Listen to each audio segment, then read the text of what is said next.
ठीक उसी वक्त वहां नजर आया कि काबा के सामने नई नई मूर्तियों को सजाने के लिए दूसरे मुल्क से एक काफिला मुख्तलिफ किस्म की मूर्तियों के साथ मक्का आया।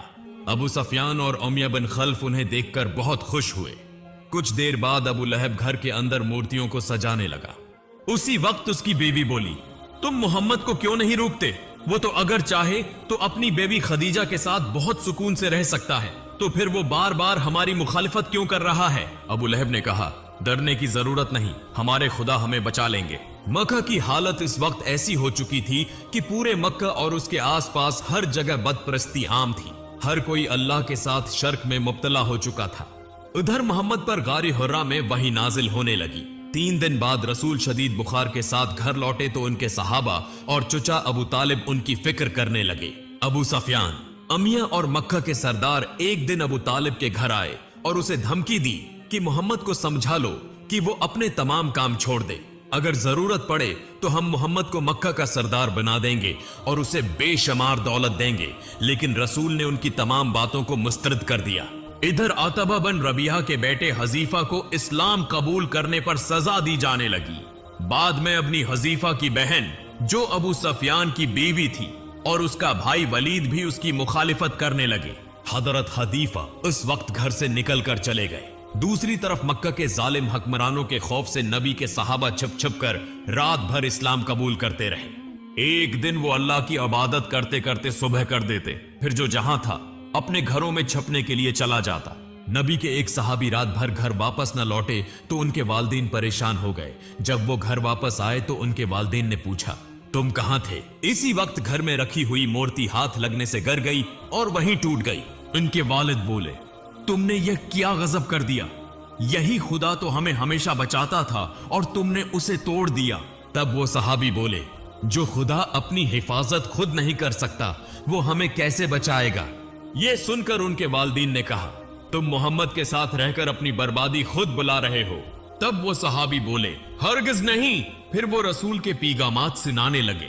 एक वक्त आया जब उनके वालिदैन ने अपनी सारी गलतियों को समझा और इस्लाम कबूल कर लिया।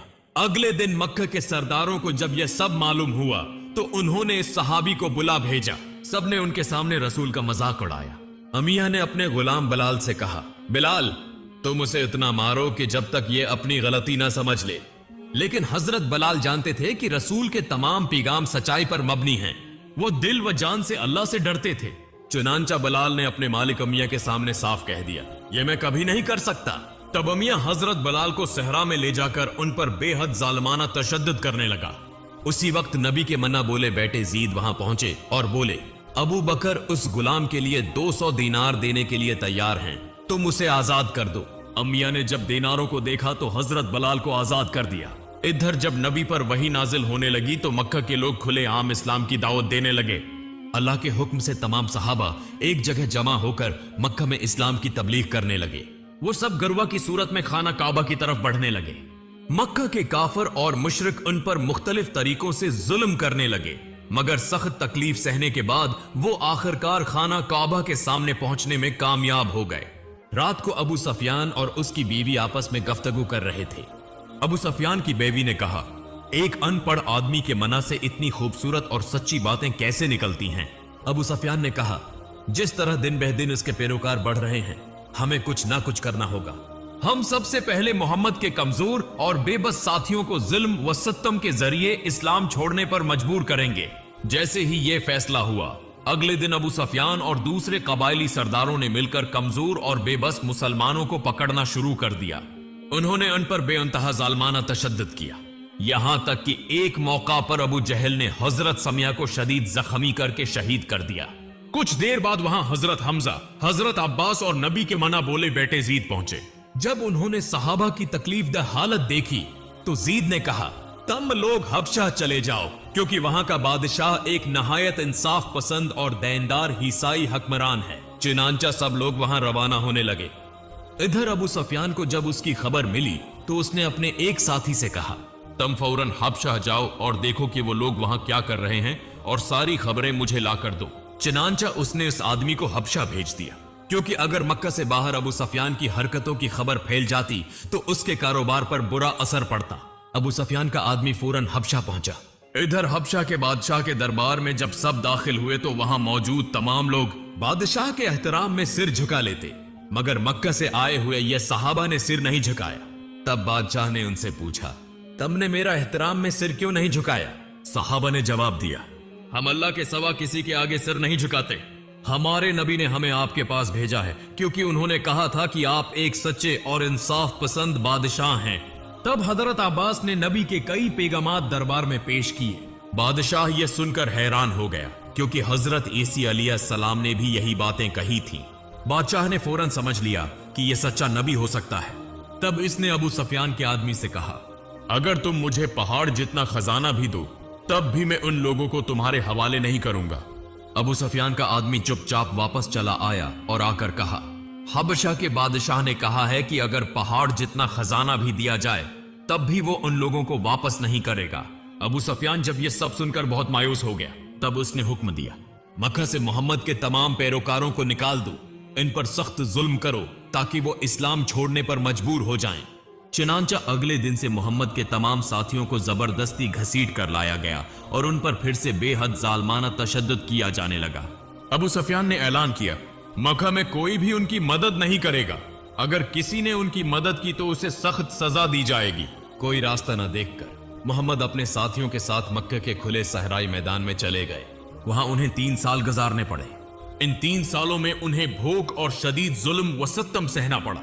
लेकिन मोहम्मद की जिंदगी के सबसे तकलीफ दह लम्हे तब आए जब उनकी महबूब अहलिया हजरत खदीजा और उनके सरप्रस्त अबू तालिब का इंतकाल हो गया। अबू तालिब ने मरते दम तक मक्का के कफार व मुशरकीन को अल्लाह के रसूल की दावत दी, लेकिन उन्होंने हमेशा की तरह अल्लाह और उसके रसूल की बातों को झटला दिया। चचा अबू तालिब के इंतकाल के बाद ऐसा लगा जैसे नबी की हिफाजत का साया हट गया हो। अब मक्का के कफार ने रसूल पर और ज्यादा जुल्म करना शुरू कर दिया। आखिरकार नबी अपने मन्ना बोले बेटे जीद को लेकर ताइफ चले गए, लेकिन वहां जाकर उन्हें एक मुख्तलिफ सूरत हाल का सामना करना पड़ा। ताइफ के लोगों ने मोहम्मद को कबूल नहीं किया, बल्कि उन्होंने अपने बच्चों को नबी पर पत्थर मारने के लिए छोड़ दिया। बच्चे नबी पर पत्थर बरसाते रहे और उन्हें वहां से भगा दिया। मोहम्मद को इस बर्ताव से इतनी ज्यादा तकलीफ पहुंची कि उस दिन को उन्होंने अपनी जिंदगी का सबसे तकलीफ दह दिन करार दिया। गम और दुख में डूबे हुए नबी खून आलूद हालत में ताइफ छोड़कर निकले। नबी ने इस वक्त तमाम उम्मीदें छोड़ दी थीं, लेकिन फिर अल्लाह ताला के हुक्म से एक अजीब वाकया पेश आया। मदीना से एक काफला आया जो नबी को मदीना आने की दावत देने लगा। ये सुनकर नबी बेहद खुश हुए, लेकिन नबी ने पहले अपने सहाबा के बारे में सोचा, इसलिए खुद मक्का में ठहरे ताकि उनके साथी किसी रुकावट के बगैर मदीना पहुंच सकें। इस तरह दन बदन नबी की मकबूलियत और इस्लाम की अशात बढ़ती जा रही थी, जिसे देखकर अबू सफियान और उसके साथी मजीद हसद में जलने लगे। उन्होंने कहा, अब हम मोहम्मद को कत्ल करेंगे। जैसे ही उन्होंने यह फैसला किया, उन्होंने कई आदमी नबी को कत्ल करने के लिए भेज दिए, लेकिन जब वो वहां पहुंचे तो उन्होंने देखा कि नबी की जगह हजरत अली सो रहे थे। जब अबू सफियान को इस बारे में मालूम हुआ तो उसने मक्का में ऐलान कर दिया, जो शख्स मोहम्मद को जिंदा या मर्दा पकड़ कर लाएगा उसे 100 ऊंट इनाम में दिए जाएंगे। मक्का के लोग दीवानों की तरह नबी की तलाश में निकल पड़े। तलाश करते करते वो एक गार के करीब पहुंचे, लेकिन जब वो गार के दहाने पर पहुंचे तो देखा कि वहां एक मुकड़ी ने जाल बुन रखा है। ये देखकर उन्होंने सोचा, यहां तो कई दिनों से कोई दाखिल नहीं हुआ, लेकिन उनका यह गुमान सरासर गलत था, क्योंकि उसी गार के अंदर हमारे प्यारे नबी हजरत मोहम्मद और उनके साथी मौजूद थे।